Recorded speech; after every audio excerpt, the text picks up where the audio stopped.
Hey everyone, I'm Mia. I'm your typical 28-year-old city girl, living the dream in Chicago with a cozy marketing job.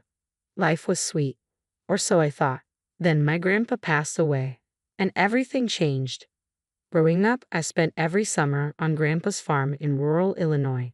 Those were some of the best days, running through cornfields, chasing chickens, and sneaking extra slices of Grandma's apple pie. Grandpa would always wink at me, saying, "Our little secret, Maya Bear." But there was tension too. My Uncle Henry, Aunt Deborah, and cousins Tom and Sandra lived nearby, and whenever they visited, the mood shifted. Grandpa would get quiet, and I'd overhear hushed arguments like, "Henry, you can't keep asking for advances on your inheritance. It's my birthright, Dad. You owe me." At the time, I didn't understand. Now? Oh, I get it. Last week, we were all packed into a stuffy lawyer's office for Grandpa's will reading. I was trying to hold back tears, missing him something fierce. Then, the lawyer announced, "To my granddaughter Mia, I leave my entire farm and all its assets." You could have heard a pin drop. Then all hell broke loose. "This is ridiculous." Uncle Henry shot up, face red as a tomato. "Dad promised me that farm." Aunt Deborah screeched like a barn owl. "She doesn't know the first thing about farming. She'll ruin it." Tom and Sandra glared at me like I'd robbed them. Real family love, right? I was in shock. A whole farm? Me? A city girl who can barely keep a houseplant alive. But then, a strange excitement bubbled up inside me. Grandpa believed in me. He trusted me with his legacy. "I'll do it," I heard myself say. "I'll run the farm." Uncle Henry laughed, a nasty, mocking sound. "You, little Miss Manicure, you won't last a week." My hands shook, but I held his gaze. "Watch me." As we left, I heard Tom muttering to Sandra, "Dad'll fix this. No way we're letting her take what's ours." I should have been scared, but instead, I felt fired up. Grandpa saw something in me, and I was going to prove him right. Driving back to Chicago, my mind was spinning. How do you even start running a farm? What about my job, my life? But I remembered Grandpa's words from my last visit. "Maya, sometimes life throws you a curveball. You just gotta grab that bat and swing." Well, Grandpa, here goes nothing. Packing up my life felt like jumping off a cliff without a parachute. But no guts, no glory, right? I walked into my boss's office, took a deep breath, and dropped the bomb. "I need a leave of absence. I inherited a farm." Her jaw practically hit the floor. A farm? A week later, I pulled up to the farmhouse in my little sedan, feeling like a fish out of water. Before I could even grab my bags, here comes Uncle Henry, stomping across the yard. Well, look who thinks she can play farmer," he sneered.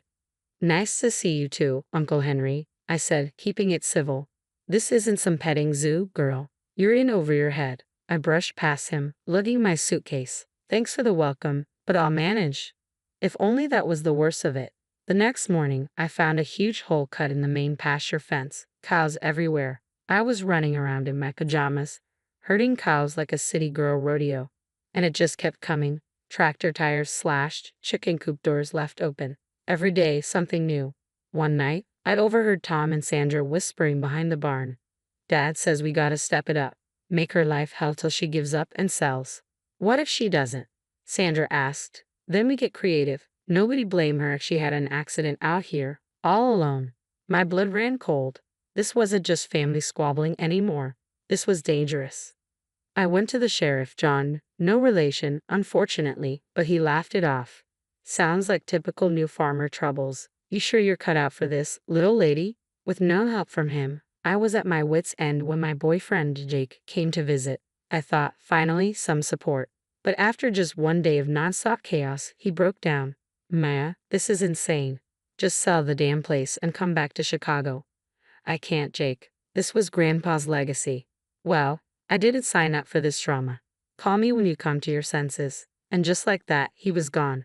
I cried myself to sleep that night, feeling more alone than ever. But the real blow came a few days later. I finally lined up a meeting with some big produce buyers, a chance to turn things around.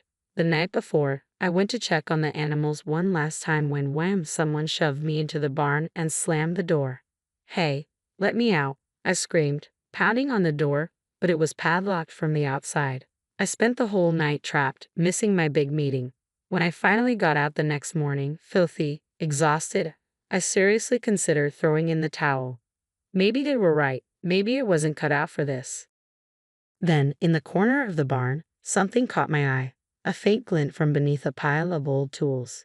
Curiosity took over, and I went to check it out. What I found changed everything. After that awful night trapped in the barn, I was done. Finished. I stumped into the house, grabbed my suitcase, and started shoving in clothes. They win? I muttered, wiping away angry tears. I can't do this anymore. But as I was clearing out the attic, looking for some old photos to remember Grandpa by, I noticed something odd, a floorboard that didn't quite fit. I pried it up, and beneath it was a hidden compartment with a dusty journal and a stack of legal papers. My hands shook as I opened the journal. It was Grandpa's handwriting. I whispered, "Oh my God," as I read entry after entry. The truth was all there. Years of Uncle Henry embezzling from the farm, cooking the books, and squeezing Grandpa for more money. And the papers? A real will, not the one from the lawyer's office. This one clearly stated the farm was meant for me, always. But there was more. Mixed in with farm records were notes on a shady real estate scheme Uncle Henry had been involved in. It looked like he was buying up land to flip for massive profits, and not exactly legally. I realized I needed help. This was way beyond anything I'd ever dealt with. That's when I remembered Maria, a friend I'd met in town. I took a chance and called her, praying she'd pick up. "Maria, it's Mia from the John farm. I need your help. It's big." Bless her, she came right over. We spread everything out on the kitchen table, and her eyes grew wide. "Maya, this is huge. Your uncle could go to jail for this. So, what do we do?" A glint sparked in Maria's eyes. "We play it smart. Make them think they've won, then hit them where it hurts." We stayed up all night, plotting and planning. By morning, we had a game plan that would make Sun Tzu proud.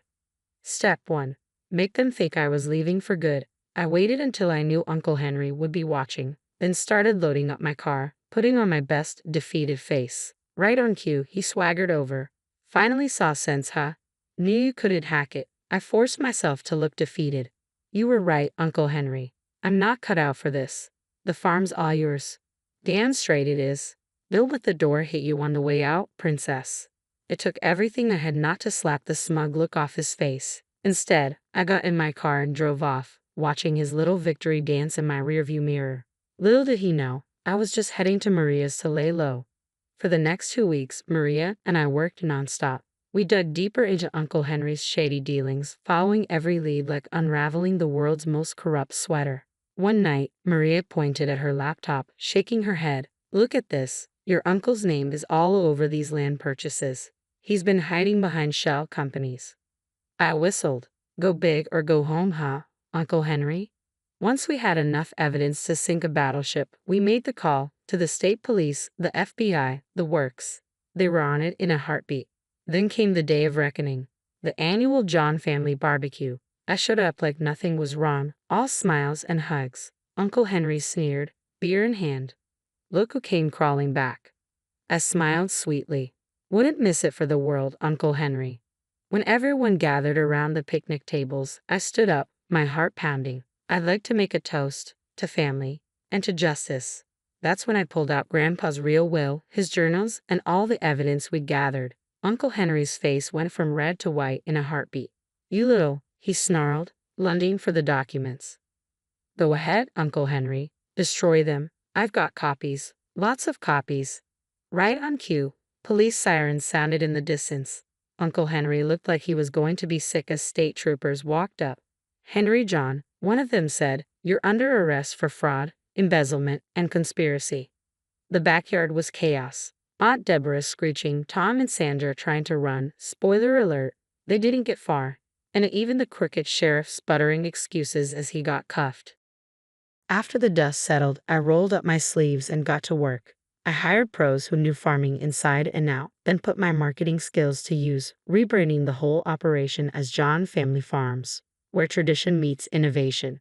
Fast forward a year, and we were the talk of the state. Organic produce, farm-to-table events, the works. Tom and Sandra tried crawling back, all apologies and newfound family loyalty. I shut that down real quick. And here I am tonight, hosting our first big farm-to-table dinner. Fairy lights are strung up in the old barn, and long tables are piled high with food we grew ourselves. As I stand up to welcome everyone, I catch a glimpse of Grandpa's old photo on the wall, that familiar mischievous smile of his beaming back at me. I could almost hear his voice. "Atta girl, Maya bear, you showed him what you're made of."